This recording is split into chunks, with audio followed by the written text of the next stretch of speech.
Day 2 is underway here at ESL Pro League Finals Winter 2014-2015. I've got another name in the playoffs, Navi's GuardiaN, after your win. So let's just take it from the Virtus.pro match first, because I want to talk about the Dignitas matches both in one question. So in the Virtus.pro match, you played Cobble, Mirage, Inferno. Okay. Cash, Mirage, and Inferno, yes, sorry.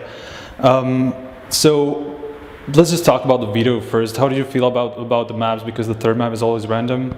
Well, I don't know what to say, because I'm not vetoing and we have not so many maps have played with this lineup, so we had no choice just to ban nuke, and let's see, we had to see what will we play, so yeah. So what about Mirage? Because Virtus.pro seemed like their T side was really sloppy. It seemed like even in their first match. So how did you feel like about their T side? What did you think you did right on the CT side and on Mirage? Well, I would say we didn't give them any chance to do their stuff, executions and stuff like this. So we kept playing aggressively some positions. So we didn't let them like take over the middle. So that was the key for the successful CT side, I would say. So is Mirage your home map now? Because Dust 2 used to be the map that you went to every time that you wanted to pick your own map, but this time it was Mirage all 3 matches, I think. So is it your new home map, Mirage? Well, past 6 months it's been Mirage all the time. That was our home map. But even now, Dust 2 is one of the strongest map. So picking between Dust 2 or Mirage, I would say it's sometimes 50-50, but yeah, Mirage is the strongest one at the moment.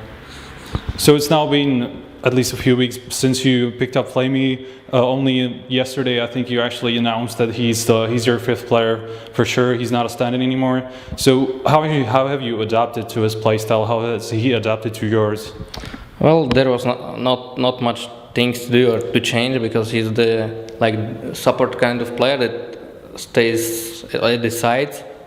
So I would say it wasn't so hard to adapt.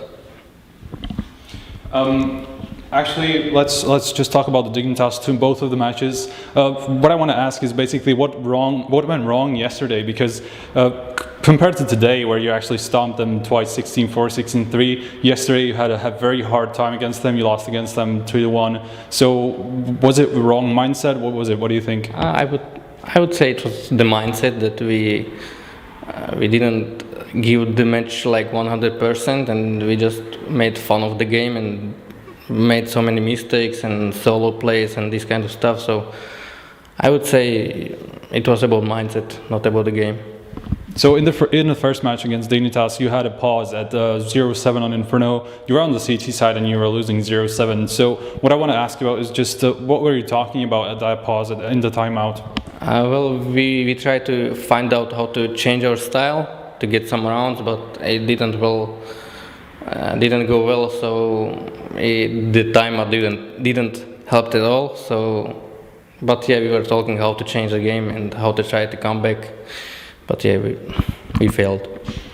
Does starix help in this matter at all? Because he's your new coach. You only had a few weeks with him as a coach. Basically, what does he do as a coach? What does he do for the team? Well, he's mostly analyzing the opponents, watching demos, and then he talks to us and trying to give us as much as we can, like tactics and what are they doing in middle game, middle of the round, and this kind of stuff. But he still needs some time to get into this role.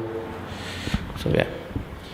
You're obviously the AWP of Navi. The AWP has been nerfed quite severely. I know you had some comments on it in the beginning, but now after the 12 days that you have with it to get used to it, how are you feeling about the new peaking basically on as AWP? Well, on T side it's pretty hard, and I would say it's CT-sided gun at the moment. And for example, we still need some time to get into it, like JW, Kenyas, and the aggressive style snipers. We'll need some month to get into it, and I would say it will be okay. Is that a reason why you started picking up the double-AWP more? Because at this tournament, you actually picked up the double-AWP almost every time that you could on multiple maps. So is it connected to the nerf, or is it just something that you picked up on recently? Well, we needed to change something and try something, so we just picked it, and we needed to see how does it work. So you may know that there are some rumors about ESL and their deal. I'm not going to ask in any detail about it. I'm not sure if you even know, but what I want to ask you is, how would you feel like about an LCS-like system in CS:GO as it is in League of Legends? What do you feel like the tournament would fit in the scene right now? Well, I don't know, but it would help it probably, because there are a lot of tournaments at the moment, and sometimes you cannot just handle it. For example, you have 5 events like in 5 weeks, so you don't even have time to practice. So it might help us a bit, or maybe that's my opinion for it. All right, great. Thanks for the interview. Do you have anything last to add? Any words, shout-outs? Thanks for support, and of course, sorry for the weak performance yesterday, but we came back and hopefully we'll show some great performance against Envy. So that's all. Thank you for fans. So that was the first interview from day 2 at ESL Pro League Winter 2014-2015 finals. Make sure to check out HLTV for interviews more like these.